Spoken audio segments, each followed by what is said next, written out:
ಮನುಷ್ಯ ಕೆಲವು ಬಂಧಗಳಿಗೆ ಬೆಲೆ ಕೊಟ್ಟರೆ ಇನ್ನು ಕೆಲವು ಸಂಬಂಧಗಳಿಗೆ ತನ್ನ ಜೀವನವನ್ನೇ ಮುಡಿಪಿಟ್ಟಿರ್ತಾನೆ. ಆದರೆ ಇಲ್ಲೊಬ್ಬ ವ್ಯಕ್ತಿಗೆ ತನ್ನ ಜೀವನದಲ್ಲಿ ಪ್ರಾಣಕ್ಕಿಂತ ಹೆಚ್ಚಾಗಿ ನಂಬಿದ್ದ ಹೆಂಡತಿ ಮೋಸ ಮಾಡೋದ್ರ ಜೊತೆಗೆ ಪ್ರಾಣವೇ ಅಂದುಕೊಂಡಿದ್ದ ಪ್ರಾಣ ಸ್ನೇಹಿತ ಕೂಡ ಮೋಸ ಮಾಡಿದ್ದ. ದಕ್ಷಿಣ ಕನ್ನಡ ಜಿಲ್ಲೆಯ ಬೆಳ್ತಂಗಡಿ ತಾಲೂಕಿನ ಕುಕ್ಕೇರಿ ಗ್ರಾಮದ 23 ವರ್ಷದ ಸೌಮ್ಯಗೆ ಗೋವಿಂದ್ ಭಟ್ ಅನ್ನೋ 27 ವರ್ಷದ ಯುವಕನ ಜೊತೆ ಮದುವೆಯಾಗಿತ್ತು. ಗೋವಿಂದ್ ಭಟ್ ಬೆಂಗಳೂರಿನ ITPLನ ಪ್ರಮುಖ ಕಂಪನಿಯಲ್ಲಿ ಸರ್ವಿಸ್ ಇಂಜಿನಿಯರ್ ಆಗಿ ಕೆಲಸ ಮಾಡ್ತಿದ್ದ. ಮದುವೆಯಾದ ಮೇಲೆ ಗೋವಿಂದ್ ಭಟ್ ಹಾಗೂ ಸೌಮ್ಯ ಬೆಂಗಳೂರಿಗೆ ಶಿಫ್ಟ್ ಆಗಿದ್ರು. ವರ್ಷ ಕಳೆಯೋದ್ರ ಒಳಗೆ ಇವರಿಗೆ ಮುದ್ದಾದ ಹೆಣ್ಣು ಮಗು ಕೂಡ ಆಗಿತ್ತು. ಮಗುವಿಗೆ 2 ವರ್ಷ ಆಗ್ತಿದ್ದಂತೆ ತವರು ಮನೆಯಲ್ಲಿ ಮಗಳನ್ನ ಬಿಟ್ಟಿದ್ಲು ಸೌಮ್ಯ. ಸೌಮ್ಯಗೆ ಫ್ಯಾಷನ್ ಡಿಸೈನಿಂಗ್ ಕೋರ್ಸ್ ಓದ್ಬೇಕು ಅನ್ನೋ ಆಸೆ ಇತ್ತು. ಗಂಡ ಗೋವಿಂದ್ನ ಓದ್ಸು ಅಂತ ಸೌಮ್ಯ ಹಠ ಹಿಡಿದಿದ್ಲು. ಲಕ್ಷಕ್ಕೂ ಮೇಲೆ ಸಂಬಳ ಬರ್ತಿದ್ರಿಂದ ಗೋವಿಂದ್ ಭಟ್ ಕೂಡ ಸೌಮ್ಯ ಮಾತಿಗೆ ಸರಿ ಅಂದಿದ್ದ. ಮದುವೆಯಾಗಿ 3 ವರ್ಷ ಆದ್ಮೇಲೆ ದಕ್ಷಿಣ ಕನ್ನಡದ ಒಂದು ಹೆಸರಾಂತ ಫ್ಯಾಷನ್ ಡಿಸೈನಿಂಗ್ ಕಾಲೇಜಿನಲ್ಲಿ ಸೌಮ್ಯ ಓದೋಕೆ ಶುರು ಮಾಡಿದ್ಲು. ಅಲ್ಲೇ ಓದ್ಕೊಂಡು ಅಲ್ಲೇ ಹಾಸ್ಟೆಲ್ ನಲ್ಲಿ ಇರೋದಕ್ಕೆ ಸೌಮ್ಯ ಶುರು ಮಾಡಿದ್ಲು. ಬೆಂಗಳೂರಿನಲ್ಲಿ ಸೌಮ್ಯ ಹಾಗೂ ಗೋವಿಂದ್ ಭಟ್ ಇದ್ದ ಮನೆ ದೊಡ್ಡದಾಗಿತ್ತು.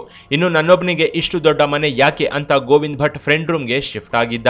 ತನ್ನ ಪ್ರಾಣ ಸ್ನೇಹಿತನಾದ ವೆಂಕಟರಮಣ ಬಾಬು ಬೆಂಗಳೂರಿನ ವೈಟ್ಫೀಲ್ಡ್ ನಲ್ಲಿ ನೆಲೆಸಿದ್ದ. ಸಿಂಗಲ್ ಬೆಡ್ರೂಮ್ ಮನೆ ಮಾಡ್ಕೊಂಡಿದ್ದ ಬಾಬು ರೂಮ್ ಅಲ್ಲಿ ಗೋವಿಂದ್ ಭಟ್ ಇರೋದಕ್ಕೆ ನಿರ್ಧರಿಸಿದ್ದ. ಅಲ್ಲದೆ ಬಾಡಿಗೆ ಕೂಡ ಇಬ್ರು ಶೇರ್ ಮಾಡಿಕೊಳ್ಳೋಣ ಅಂತ ಗೋವಿಂದ್ ಭಟ್ ಬಾಬುಗೆ ಹೇಳಿದ್ರಿಂದ ಇದಕ್ಕೆ ಬಾಬು ಕೂಡ ಓಕೆ ಅಂದಿದ್ದ. ಬಾಬು ಸರಿ ಅಂತಿದ್ದಂತೆ ಗೋವಿಂದ್ ಭಟ್ ಮನೆ ಬದಲಾಯಿಸಿ ವೈಟ್ಫೀಲ್ಡ್ ನ ಬಾಬು ಮನೆಯಲ್ಲಿ ಇರೋದಕ್ಕೆ ಶುರು ಮಾಡಿದ್ದ.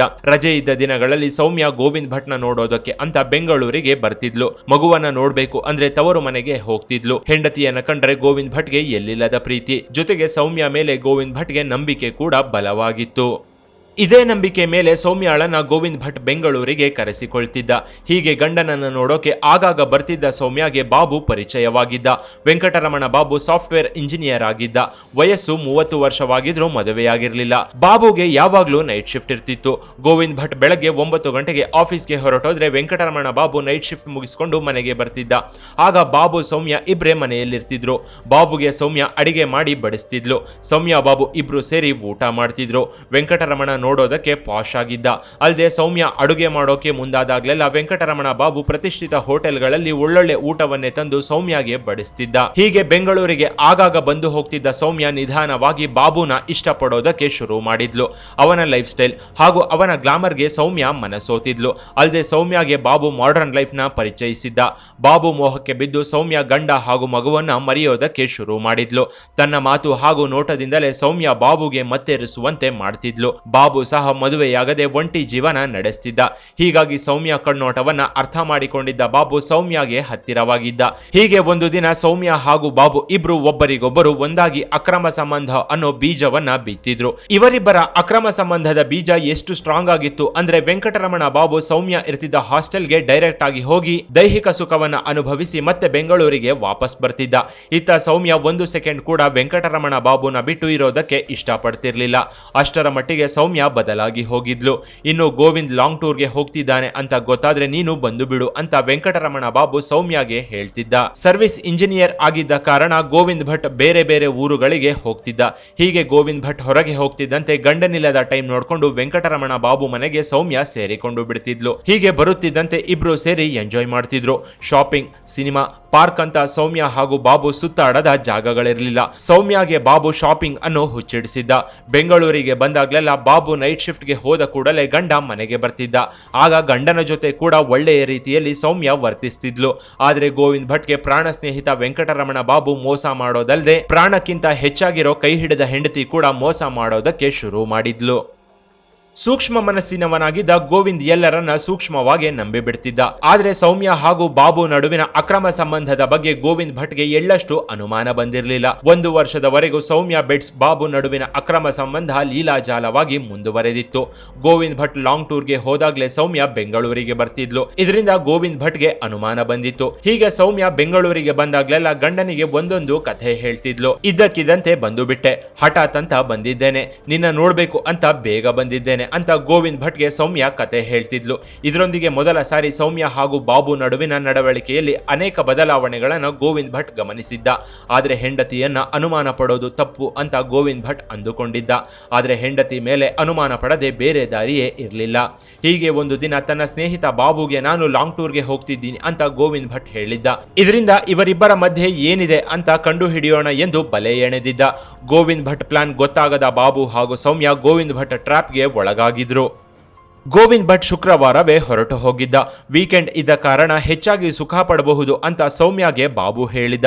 ಹೀಗೆ ಬಾಬು ಹೇಳ್ತಿದ್ದಂತೆ ಸೌಮ್ಯ ಶನಿವಾರ ಬೆಳಗಾಗುವಷ್ಟರಲ್ಲಿ ವೈಟ್ಫೀಲ್ಡ್ನ ಬಾಬು ಮನೆಯನ್ನ ಸೇರ್ಕೊಂಡಿದ್ಲು. ಹೀಗೆ ಬೆಳ್ಳಂಬೆಳಗ್ಗೆಯೇ ಬಂದಿದ್ದ ಸೌಮ್ಯ ಬಾಯ್ ಫ್ರೆಂಡ್ ಜೊತೆ ಸೇರಿ ಸ್ವರ್ಗ ಸುಖವನ್ನ ಅನುಭವಿಸಿದ್ಲು. ಮಧ್ಯಾಹ್ನದ ಮೇಲೆ ಗೋವಿಂದ್ ಭಟ್ಗೆ ಫೋನ್ ಮಾಡಿ ನಾನು ಬೆಂಗಳೂರಿಗೆ ಬಂದಿದ್ದೀನಿ, ನಿಮ್ಮನ್ನ ನೋಡ್ಬೇಕು ಅಂತ ಅನಿಸ್ತು, ಹೀಗಾಗಿ ಬೆಂಗಳೂರಿಗೆ ಬಂದಿದ್ದೀನಿ ಅಂತ ಕತೆ ಹೇಳಿದ್ಲು. ಇದರಿಂದ ಗೋವಿಂದ್ ಭಟ್ಗೆ ಮೊದಲ ಅನುಮಾನ ನಿಜವಾಗಿತ್ತು. ಆಗ ಗೋವಿಂದ್ ಭಟ್ ಸೌಮ್ಯಗೆ ನಾನು ಇನ್ನೂ ಬರೋದು 3 ದಿನ ಆಗುತ್ತೆ, ನೀನು ಮಗು ಹತ್ರ ಹೊರಟೋಗು ಅಂತ ಸೌಮ್ಯಗೆ ಗೋವಿಂದ್ ಭಟ್ ಹೇಳಿದ್ದ. ಫೋನ್ ಕಟ್ ಮಾಡಿದ ಅರ್ಧ ಗಂಟೆಗೆ ಗೋವಿಂದ್ ಭಟ್ ಮನೆಗೆ ಬಂದಿದ್ದ. ಇದೇ ಟೈಮಲ್ಲಿ ಬಾತ್ರೂಮ್ ಅಲ್ಲಿ ಸೌಮ್ಯ ಹಾಗೂ ಬಾಬು ಸ್ನಾನ ಮಾಡ್ತಿದ್ರು. ಡೂಪ್ಲಿಕೇಟ್ ಕೀ ಇದ್ದ ಕಾರಣ ಗೋವಿಂದ್ ಭಟ್ ಕೀ ಓಪನ್ ಮಾಡ್ಕೊಂಡು ಮನೆ ಒಳಗೆ ಬಂದಿದ್ದ. ಬಾತ್ರೂಮ್ ನಲ್ಲಿ ಹೆಂಡತಿ ಹಾಗೂ ಫ್ರೆಂಡ್ ಆಡ್ತಿದ್ದ ಸರಸದ ಮಾತುಗಳನ್ನು ಕೇಳಿ ಗೋವಿಂದ್ ಭಟ್ ಕಣ್ಣೀರು ಹಾಕಿದ್ದ. ಸೌಮ್ಯ ಸ್ನಾನ ಮುಗಿಸಿಕೊಂಡು ಹೊರಗೆ ಬಂದು ನೋಡ್ತಿದ್ದಂತೆ ಶಾಕ್ ಆಗಿದ್ಲು. ಗೋವಿಂದ್ ಭಟ್ ಸೋಫಾ ಮೇಲೆ ಕೂತಿದ್ದ.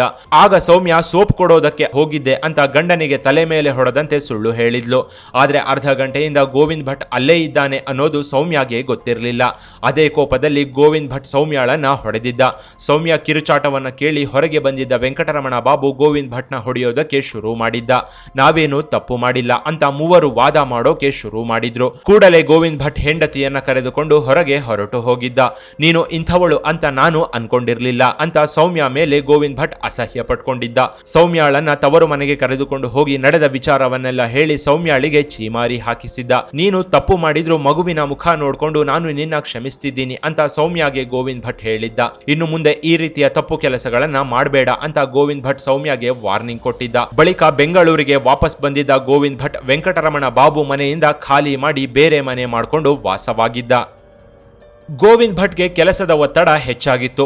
ಬೆಂಗಳೂರಿಗೆ ಗಂಡನ ಮನೆಗೆ ಅಂತ ಬರ್ತಿದ್ದ ಸೌಮ್ಯ ಗಂಡ ಆಫೀಸ್ಗೆ ಹೋಗ್ತಿದ್ದಂತೆ ಬಾಯ್ ಫ್ರೆಂಡ್ ನ ಮನೆಗೆ ಹೋಗಿ ಸ್ವರ್ಗ ಸುಖವನ್ನ ಅನುಭವಿಸ್ತಿದ್ಲು. ಗೋವಿಂದ್ ಭಟ್ ಹೊಡೆದ್ರು ಸಹ ಸೌಮ್ಯ ಮಾತ್ರ ತನ್ನ ಚಾಳಿಯನ್ನ ಬದಲಾಯಿಸಿಕೊಂಡಿರಲಿಲ್ಲ. ಅಲ್ಲದೆ ಬಾಯ್ ಫ್ರೆಂಡ್ ಬಾಬುಗೆ ನೀನಂದ್ರೆ ನನಗೆ ಇಷ್ಟ ಅಂತ ಹೇಳಿದ್ಲು.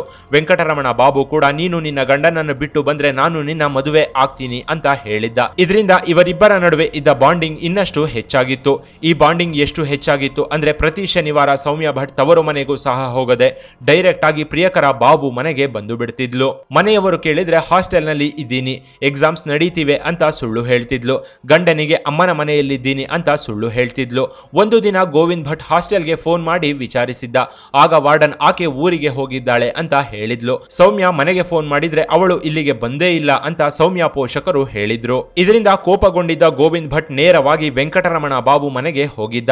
ಗೋವಿಂದ್ ಭಟ್ ಬಾಬು ಮನೆಗೆ ಎಂಟ್ರಿ ಕೊಟ್ಟಾಗ ಸೌಮ್ಯ ಹಾಗೂ ಬಾಬು ಬಾಡಿಗಳು ಬಯೋಲಜಿ ಪಾಠದಲ್ಲಿ ಬ್ಯುಸಿಯಾಗಿದ್ವು. ಇಬ್ಬರನ್ನ ಆ ಸನ್ನಿವೇಶದಲ್ಲಿ ನೋಡ್ತಿದ್ದಂತೆ ಕೋಪಗೊಂಡಿದ್ದ ಗೋವಿಂದ್ ಭಟ್ ಇಬ್ಬರ ಮೇಲೂ ಹಲ್ಲೆ ಮಾಡೋಕೆ ಶುರು ಮಾಡಿದ್ದ. ಆದ್ರೆ ವೆಂಕಟರಮಣ ಬಾಬು ಬಲವಾಗಿದ್ದ ಕಾರಣ ಸೌಮ್ಯ ಜೊತೆ ಸೇರಿ ಗೋವಿಂದ್ನ ಹೊಡೆಯೋಕೆ ಶುರು ಮಾಡಿದ್ಲು. ನಿನಗೆ ಇಷ್ಟ ಇಲ್ಲ ಅಂದ್ರೆ ಡೈವರ್ಸ್ ಕೊಟ್ಬಿಡು, ನಾವಿಬ್ರು ಜೊತೆ ಇರೋದನ್ನ ನೋಡಿ ಯಾಕೆ ಹೊಟ್ಟೆ ಉರಿ ಪಟ್ಕೊಳ್ತೀಯ ಅಂತ ಗಂಡ ಗೋವಿಂದ್ಗೆ ಸೌಮ್ಯ ಹೊಡೆದಿದ್ಲು. ನಮ್ಮ ಪಾಡಿಗೆ ನಮ್ಮನ್ನ ಬಿಟ್ಬಿಡು ಅಂತ ಗೋವಿಂದ್ ಭಟ್ ಪರಿಪರಿಯಾಗಿ ಕೇಳಿಕೊಂಡ್ರು. ಬಾಬು ಮಾತ್ರ ಇದಕ್ಕೆ ಒಪ್ಪದೆ ಗೋವಿಂದ್ ಭಟ್ನ ಚೆನ್ನಾಗಿ ಹೊಡೆದಿದ್ದ. ವೆಂಕಟರಮಣ ಬಾಬು ಹಾಗೂ ಸೌಮ್ಯ ಇಬ್ರು ಸೇರಿ ಗೋವಿಂದ್ ಭಟ್ನ ಪ್ರಾಣ ಹೋಗೋ ಹಾಗೆ ಹೊಡೆದಿದ್ರು. ಗಂಡ ಅನ್ನೋ ಕನಿಕರವು ಇಲ್ಲದೆ ಸೌಮ್ಯ ಗೋವಿಂದ್ ಭಟ್ನ ಮೇಲೆ ಮಾರಣಾಂತಿಕವಾಗಿ ಹಲ್ಲೆ ಮಾಡಿದ್ಲು. ಸತ್ತು ಹೋಗ್ತಾನೆ ಅನ್ನೋ ಭಯವು ಇಲ್ಲದೆ ಸೌಮ್ಯ ಗೋವಿಂದ್ ಭಟ್ನ ಹೊಡೆದಿದ್ಲು. ಹೀಗೆ ಹೊಡೆದಾಡುವ ವೇಳೆ ಗೋವಿಂದ್ ಭಟ್ ತಲೆಗೆ ಬಲವಾದ ಏಟು ಬಿದ್ದ ಕಾರಣ ಗೋವಿಂದ್ ಭಟ್ ಪ್ರಜ್ಞೆ ಕಳೆದುಕೊಂಡಿದ್ದ. ಕೂಡಲೇ ಸೌಮ್ಯ ಹಾಗೂ ಬಾಬು ವೈದೇಹಿ ಆಸ್ಪತ್ರೆಗೆ ಗೋವಿಂದ್ ಭಟ್ನ ಶಿಫ್ಟ್ ಮಾಡಿದ್ರು. ಡಾಕ್ಟರ್ ಗಳಿಗೆ ಬಾತ್ರೂಮ್ ಅಲ್ಲಿ ತಲೆ ಸುತ್ತಿ ಬಿದ್ದಿದ್ದಾನೆ ಅಂತ ಸುಳ್ಳು ಹೇಳಿದ್ರು. ತಲೆ ಸುತ್ತಿ ಬಿದ್ದಿದ್ದಾಗ ಅವರ ಫ್ರೆಂಡ್ ಸಹಾಯ ಮಾಡಿದ್ರು ಅಂತ ಬಾಬುನ ತೋರಿಸಿ ಡಾಕ್ಟರ್ಗಳ ಹತ್ರ ಸೌಮ್ಯ ಸುಳ್ಳು ಹೇಳಿದ್ಲು. ಹೀಗೆ ಚಿಕಿತ್ಸೆ ಪಡೆಯುತ್ತಿದ್ದ ಗೋವಿಂದ್ ಭಟ್ 2010 ಏಪ್ರಿಲ್ 29ನೇ ತಾರೀಕು ಇಹಲೋಕ ತ್ಯಜಿಸಿದ್ದ. ಗೋವಿಂದ್ ಭಟ್ ಸಾವಿನ ಬಗ್ಗೆ ಅನುಮಾನಗೊಂಡ ಡಾಕ್ಟರ್ಗಳು ವೈಟ್ಫೀಲ್ಡ್ ಪೊಲೀಸ್ ಠಾಣೆಗೆ ಇನ್ಫಾರ್ಮೇಶನ್ ಕೊಟ್ಟಿದ್ರು. ಬಾತ್ರೂಮ್ನಲ್ಲಿ ಜಾರಿ ಬಿದ್ದಿದ್ದಾನೆ ಅಂತ ಒಂದು ಪೇಷಂಟ್ ನ ಕರ್ಕೊಂಡು ಬಂದು ಸೇರಿಸಿದ್ದಾರೆ. ಆದರೆ ಆತನಿಗೆ ಮೈಯೆಲ್ಲ ಗಾಯಗಳಾಗಿವೆ.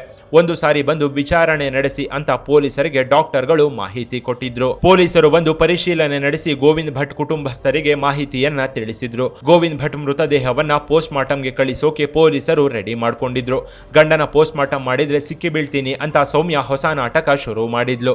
ಪೋಸ್ಟ್ ಮಾರ್ಟಂ ಬೇಡ ಅಂತ ಸೌಮ್ಯ ಗೋವಿಂದ್ ಭಟ್ ತಂದೆ ಶಂಕರ್ ಭಟ್ಗೆ ರಿಕ್ವೆಸ್ಟ್ ಮಾಡಿಕೊಂಡಿದ್ಲು. ನನ್ನ ಗಂಡನ ದೇಹವನ್ನ ಕುಯ್ಯೋದು ನನಗೆ ಇಷ್ಟವಿಲ್ಲ, ಹೀಗಾಗಿ ಪೋಸ್ಟ್ ಮಾರ್ಟಂ ಬೇಡ ಅಂತ ಸೌಮ್ಯ ನಾಟಕದ ಕಣ್ಣೀರು ಹಾಕಿದ್ಲು.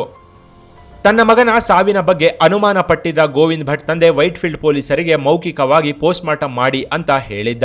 ಆಗ ವೈಟ್ಫೀಲ್ಡ್ ಠಾಣೆಯ ಇನ್ಸ್ಪೆಕ್ಟರ್ ನಾನು ವಿಚಾರಣೆ ನಡೆಸ್ತೀನಿ, ನೀವು ಭಯ ಪಡಬೇಡಿ ಅಂತ ಭರವಸೆ ಕೊಟ್ಟಿದ್ರು. ಆದರೆ ಗೋವಿಂದ್ ಭಟ್ ಮೃತದೇಹವನ್ನ ಪೋಸ್ಟ್ ಮಾರ್ಟಂಗೆ ಕಳಿಸೋ ಟೈಮಿಗೆ ಠಾಣೆಯ ಎಸ್ಐಗೆ ಒಬ್ಬ MLA ಫೋನ್ ಮಾಡಿದ್ದ. ವೆಂಕಟರಮಣ ಬಾಬು ತನ್ನ ತಂದೆಗೆ ಇದ್ದ ಇನ್ಫ್ಲೂಯೆನ್ಸ್ ಬಳಸಿ ಆಡಳಿತ ಪಕ್ಷದಲ್ಲಿದ್ದ MLA ಕಡೆಯಿಂದ ಫೋನ್ ಮಾಡಿಸಿದ್ದ. ಗೋವಿಂದ್ ಭಟ್ ಮೃತದೇಹವನ್ನ ಪೋಸ್ಟ್ ಮಾರ್ಟಂ ಮಾಡದಂತೆ ಬಂಧುಗಳು ಕೇಳಿಕೊಳ್ತಿದ್ದಾರೆ. ನಾನು ಹೇಳ್ತಿದ್ದೀನಿ, ಗೋವಿಂದ್ ಭಟ್ ಮೃತದೇಹವನ್ನ ಬಂಧುಗಳಿಗೆ ಒಪ್ಪಿಸಿದ್ರೆ ಅವರು ಅಂತ್ಯಕ್ರಿಯೆ ಮಾಡಿಕೊಳ್ತಾರೆ ಅಂತ ಎಸ್ಐಗೆ MLA ಹೇಳಿದ್ದ. ಆದ್ರೆ ಆ MLA ಹೆಸರನ್ನ ಪೊಲೀಸರು ಮೀಡಿಯಾಗೆ ತಿಳಿಸಿರಲಿಲ್ಲ. ಆದ್ರೆ ಅದೇ ಟೈಮಲ್ಲಿ ಬುದ್ಧಿವಂತಿಕೆಯಿಂದ ಕೆಲಸ ಮಾಡಿದ್ದ ಠಾಣೆ ಎಸ್ಐ ನೀವು ಇದೇ ವಿಚಾರವನ್ನ ನಿಮ್ಮ ಲೆಟರ್ ಹೆಡ್ ಮೇಲೆ ಬರೆದು ಸೈನ್ ಹಾಕಿಕೊಡಿ, ಕೋರ್ಟ್ ಅಲ್ಲಿ ಗೋವಿಂದ್ ಭಟ್ ತಂದೆ ಕೇಸ್ ಹಾಕಿದ್ರೆ ನಾನೇ ಅದಕ್ಕೆ ಜವಾಬ್ದಾರನಾಗಿ ಇರ್ತೀನಿ ಅಂತ ನೀವು ಹೇಳಿದ್ರೆ ನಾನು ಪೋಸ್ಟ್ ಮಾರ್ಟಂ ಮಾಡಿಸೋದಿಲ್ಲ. ಒಂದು ವೇಳೆ ನಾನು ಪೋಸ್ಟ್ ಮಾರ್ಟಂಗೆ ಈಗ ಬಾಡಿಯನ್ನ ಕಳಿಸ್ಲಿಲ್ಲ ಅಂದ್ರೆ ನನ್ನ ಕೆಲಸ ಹೋಗುತ್ತೆ, ಅಲ್ಲದೆ ನನ್ನ ಮೇಲೆ ಕೇಸ್ ಕೂಡ ಬೀಳುತ್ತೆ ಅಂತ ಎಸ್ಐ MLAಗೆ ಹೇಳಿದ್ದ. ಆದ್ರೂ ಸಹ ಪಟ್ಟು ಬಿಡದ MLA ನಾನು DGP ಹತ್ರ ಮಾತಾಡ್ತೀನಿ ಅಂತ ಹೇಳಿದ್ದ. ನನ್ನ ಕೈಯಲ್ಲಿ ಪೋಸ್ಟ್ ಮಾರ್ಟಂ ತಡೆಯೋದಕ್ಕೆ ಸಾಧ್ಯವಿಲ್ಲ, ಮೆಡಿಕೋ ಲೀಗಲ್ ಕೇಸ್ ಅಂತ ಆಸ್ಪತ್ರೆ ಸಿಬ್ಬಂದಿ ನಮಗೆ ಟ್ರೀಟ್ಮೆಂಟ್ ಕೇಸ್ ಶೀಟ್ ಸಹ ಕೊಟ್ಟಿದ್ದಾರೆ. ಪೋಸ್ಟ್ ಮಾರ್ಟಂ ಮಾಡೋ ಟೈಮಲ್ಲಿ ನೀವು ಡಾಕ್ಟರ್ಗಳ ಕೈಯಲ್ಲಿ ಏನಾದ್ರೂ ಬರೆಸಿಕೊಳ್ಳೋ ಹಾಗಿದ್ರೆ ಬರೆಸಿಕೊಳ್ಳಿ ಅಂತ ಎಸ್ಐ ಹೇಳಿದ್ರು. DGP ಬಂದ್ರು ಅಷ್ಟೇ, ಈ ಪೋಸ್ಟ್ ಮಾರ್ಟಂ ಯಾವುದೇ ಕಾರಣಕ್ಕೂ ನಿಲ್ಲೋದಿಲ್ಲ, ಪೋಸ್ಟ್ ಮಾರ್ಟಂ ನಿಲ್ಲಿಸಬೇಕು ಅಂದ್ರೆ ಈ ಕೂಡಲೇ ನನ್ನ ಟ್ರಾನ್ಸ್ಫರ್ ಮಾಡಿಸಿ ಅಂತ ಎಸ್ಐ ತಮ್ಮ ಕರ್ತವ್ಯ ನಿಷ್ಠೆಯನ್ನ ಮೆರೆದಿದ್ರು. ಬೇರೆ ದಾರಿ ಇಲ್ಲದೆ ಆ MLA ಫೋನ್ ಕಟ್ ಮಾಡಿ ಸುಮ್ಮನಾಗಿದ್ದ. ಇದರಿಂದ ಜಿದ್ದಿಗೆ ಬಿದ್ದ ಎಸ್ಐ ಕೇಸ್ನ ಇನ್ನಷ್ಟು ಸ್ಟ್ರಾಂಗ್ ಆಗಿ ವಿಚಾರಣೆ ಮಾಡೋಕೆ ಶುರು ಮಾಡಿದ್ರು. ಪೋಸ್ಟ್ ಮಾರ್ಟಂನಲ್ಲಿ ಹೊಡೆದು ಸಾಯಿಸಿದ್ದಾರೆ ಅನ್ನೋದು ಬಯಲಾಗಿತ್ತು. ಅಲ್ಲದೆ ಗೋವಿಂದ್ ಭಟ್ ಎದೆ ಮೇಲೆ ದೊಡ್ಡ ಗಾಯವಾಗಿತ್ತು. ತಲೆಗೆ ಗಂಭೀರವಾಗಿ ಗಾಯವಾಗಿದ್ರಿಂದ ಬ್ರೈನ್ ಒಳಗಿನ ನರಗಳೆಲ್ಲ ಕಟ್ಟಾಗಿದ್ದ ಕಾರಣ ಗೋವಿಂದ್ ಭಟ್ ಸತ್ತಿದ್ದಾನೆ ಅನ್ನೋದು ಪೋಸ್ಟ್ ಮಾರ್ಟಂ ರಿಪೋರ್ಟ್ ನಲ್ಲಿ ಬಯಲಾಗಿತ್ತು. ಹೀಗೆ Govind Bhat post mortem report ಬರ್ತಿದ್ದಂತೆ ಗೋವಿಂದ್ ಭಟ್ ಅಂತ್ಯಕ್ರಿಯೆಗೂ ಮೊದಲು ವೆಂಕಟರಮಣ ಬಾಬು ಹಾಗೂ ಸೌಮ್ಯಾಳ ಫೋನ್ಗಳನ್ನ ಪೊಲೀಸರು ವಶಪಡಿಸಿಕೊಂಡಿದ್ರು. ಅಷ್ಟರಲ್ಲಾಗ್ಲೇ ಅವರಿಬ್ಬರ ಫೋನ್ಗಳಲ್ಲಿದ್ದ ಡೇಟಾವನ್ನೆಲ್ಲ ವೆಂಕಟರಮಣ ಬಾಬು ತನ್ನ ಸಾಫ್ಟ್ವೇರ್ ಬುದ್ಧಿ ಉಪಯೋಗಿಸಿ ಕ್ಲೀನ್ ಮಾಡಿಬಿಟ್ಟಿದ್ದ. ಪೊಲೀಸರು 3 ದಿನ ಪಟ್ಟ ಕಷ್ಟದಿಂದ ಮತ್ತೆ ಆ ಡೇಟಾ ರಿಟ್ರೀವ್ ಆಗಿತ್ತು. ಹೀಗೆ ಇವರಿಬ್ಬರ ಫೋನ್ಗಳಲ್ಲಿದ್ದ ಡೇಟಾ ಹೊರಗೆ ಬರ್ತಿದ್ದಂತೆ ಸೌಮ್ಯ ಹಾಗೂ ಬಾಬು ನಡುವೆ ಇದ್ದ ಅಕ್ರಮ ಸಂಬಂಧ ಬಯಲಿಗೆ ಬಂದಿತ್ತು. ಸೌಮ್ಯ ಗಂಡ ಗೋವಿಂದ್ ಭಟ್ಗೆ ದಿನಕ್ಕೆ 1 ಸಲ ಮಾತ್ರ ಕಾಲ್ ಮಾಡ್ತಿದ್ಲು. ಹೀಗೆ ಕಾಲ್ ಮಾಡಿದಾಗಲೆಲ್ಲ 3 ನಿಮಿಷದ ಮೇಲೆ ಮಾತಾಡ್ತಾ ಇರಲಿಲ್ಲ. ಆದ್ರೆ ಪ್ರಿಯಕರ ಬಾಬುಗೆ ಮಾತ್ರ ದಿನಕ್ಕೆ 10-20 ಸಲ ಫೋನ್ ಮಾಡಿ 5-6 ಗಂಟೆಗಳವರೆಗೂ ಲಲ್ಲೆ ಹೊಡಿತಿದ್ಲು. ಇವರಿಬ್ಬರ ನಡುವೆ ಅಶ್ಲೀಲ ಚಾಟಿಂಗ್ ಸಹ ಯಥೇಚ್ಛವಾಗಿತ್ತು. ಇದರಿಂದ ಅನುಮಾನಗೊಂಡ ಪೊಲೀಸರು ವೆಂಕಟರಮಣ ಬಾಬುನ ಸ್ಟೇಷನ್ಗೆ ಕರೆದುಕೊಂಡು ಬಂದು ತೀವ್ರವಾಗಿ ವಿಚಾರಣೆ ನಡೆಸಿದ್ರು. ಆದ್ರೆ ವೆಂಕಟರಮಣ ಬಾಬು ನನಗೇನು ಗೊತ್ತಿಲ್ಲ ಅಂತ ಪೊಲೀಸರ ಹತ್ರ ಹೇಳಿದ್ದ. ಗೋವಿಂದ್ ಭಟ್ ಬಾತ್ರೂಮ್ ಅಲ್ಲಿ ಜಾರಿ ಬಿದ್ದಿದ್ದ, ನಾನು ಸಹಾಯ ಮಾಡಿದ್ದೆ ಅಂತ ಕತೆ ಹೇಳಿದ್ದ. ಇದೇ ಟೈಮಲ್ಲಿ ಸೌಮ್ಯ ಹಾಗೂ ಬಾಬು ನಡುವೆ ನಡೆದ ಫೋನ್ ಕಾನ್ವರ್ಸೇಷನ್ ನ ಬಾಬು ಮುಂದೆ ಇಟ್ಟಿದ್ರು. ಸೌಮ್ಯ ಹಾಗೂ ವೆಂಕಟರಮಣ ಬಾಬು ನಡುವೆ ನಡೆದ ಚಾಟಿಂಗ್ ಸಹ ಇಬ್ಬರ ಮುಂದೆ ಇಟ್ಟಿದ್ರು. ನಿನ್ನ ಗಂಡ ಇವತ್ತು ಬೇರೆ ಊರಿಗೆ ಹೋಗ್ತಿದ್ದಾನೆ, ನಾಳೆ ಬಂದ್ರೆ ಇಬ್ರು ಹಬ್ಬ ಮಾಡ್ಕೊಳ್ಬಹುದು ಅನ್ನೋ ಮೆಸೇಜ್ ನಿಂದ ಹಿಡಿದು ಇಬ್ಬರ ನಡುವೆ ನಡೆದ ಅಶ್ಲೀಲ ಮೆಸೇಜ್ಗಳೆಲ್ಲವನ್ನು ಪೊಲೀಸರು ಸೌಮ್ಯ ಹಾಗೂ ಬಾಬುಗೆ ತೋರಿಸಿದ್ರು. ಇವರನ್ನ ಸೂಕ್ಷ್ಮವಾಗಿ ಕೇಳಿದ್ರೆ ಆಗೋದಿಲ್ಲ ಅಂತ ಪೊಲೀಸ್ ಸ್ಟೇಟ್ಮೆಂಟ್ ಕೊಡೋದಕ್ಕೆ ಶುರು ಮಾಡಿದ್ರು. ಆಗ ಬಾಬು ನಾನೇ ಹೊಡೆದು ಸಾಯಿಸಿದ್ದು, ಇದಕ್ಕೆ ಸೌಮ್ಯ ಸಹಾಯ ಮಾಡಿದ್ಲು ಅಂತ ಬಾಯ್ಬಿಟ್ಟಿದ್ದ. ಆಗ ಇಬ್ಬರನ್ನ ಪೊಲೀಸರು ಜೈಲಿಗೆ ಕಳಿಸಿದ್ರು. ಆದ್ರೆ 2012ರಲ್ಲಿ ಸೌಮ್ಯಗೆ ಬೇಲ್ ಸಿಕ್ಕಿತ್ತು. ಗೋವಿಂದ್ ಭಟ್ನ ಸಾಯಿಸಿದ 2 ವರ್ಷಕ್ಕೆ ಸೌಮ್ಯ ಜೈಲಿನಿಂದ ಹೊರಗೆ ಬಂದಿದ್ಲು. ವೆಂಕಟರಮಣ ಬಾಬು ಮಾತ್ರ ಜೈಲಿನಲ್ಲೇ ಇದ್ದ. ಬೇಲ್ ಮೇಲೆ ಹೊರಗೆ ಬಂದಿದ್ದ ಸೌಮ್ಯ ಪ್ರಿಯಕರ ಬಾಬುಗೆ ಬೇಲ್ ಕೊಡಿಸುವುದಕ್ಕೆ ಪೊಲೀಸ್ ಸ್ಟೇಷನ್ ಹಾಗೂ ಕೋರ್ಟ್ ಮೆಟ್ಟಿಲೇರ್ತಿದ್ಲು. ಕೊನೆಗೆ ಗೋವಿಂದ್ ಭಟ್ ಕೊಲೆಯಾಗಿ 4 ವರ್ಷಕ್ಕೆ ವೆಂಕಟರಮಣ ಬಾಬು ಕೂಡ ಬೇಲ್ ಮೇಲೆ ಹೊರಗೆ ಬಂದಿದ್ದ. ಹೀಗೆ ಬೇಲ್ ಮೇಲೆ ಹೊರಗೆ ಬಂದಿದ್ದ ಸೌಮ್ಯ ಹಾಗೂ ಬಾಬು ಇವತ್ತಿಗೂ ಕೂಡ ಹಾಯಾಗಿದ್ದಾರೆ. ಒಟ್ಟಾರೆ ಸೌಮ್ಯ ಹಾಗೂ ಬಾಬು ಮೋಸಕ್ಕೆ ಬಡಪಾಯಿ ಗೋವಿಂದ್ ಭಟ್ ಬಲಿಯಾಗಿ ಹೋಗಿದ್ದ. ಸೌಮ್ಯಾಳಂತ ಹೆಣ್ಣನ್ನ ಹೆಂಡತಿಯಾಗಿ ಹಾಗೂ ವೆಂಕಟರಮಣ ಬಾಬುನಂತಹ ಫ್ರೆಂಡ್ನ ಹತ್ರ ಸೇರಿಸಿಕೊಳ್ಳೋದಕ್ಕೂ ಮೊದಲು 1000 ಸರಿ ಯೋಚಿಸಿದ್ರೆ ಒಳ್ಳೇದು. ಕೊನೆಯದಾಗಿ ಗೋವಿಂದ್ ಭಟ್ ಎಲ್ಲಿದ್ರು ಅವರ ಆತ್ಮಕ್ಕೆ ಶಾಂತಿ ಸಿಗ್ಲಿ ಅಂತ ಕೇಳಿಕೊಳ್ತಾ ಈ ವಿಡಿಯೋನ ಇಲ್ಲಿಗೆ ಎಂಡ್ ಮಾಡ್ತಾ ಇದ್ದೀವಿ. ಇನ್ನು ಸೌಮ್ಯ ಹಾಗೂ ಬಾಬು ಕೇಸ್ ಬಗ್ಗೆ 2010ರಲ್ಲಿ ವಿವಿಧ ಪೇಪರ್ಗಳಲ್ಲಿ ಬಂದಿದ್ದ ಲಿಂಕ್ಗಳನ್ನ ಡಿಸ್ಕ್ರಿಪ್ಷನ್ ಬಾಕ್ಸ್ ನಲ್ಲಿ ಕೊಟ್ಟಿದ್ದೀನಿ, ಅದನ್ನ ಸಹ ಓದಿ.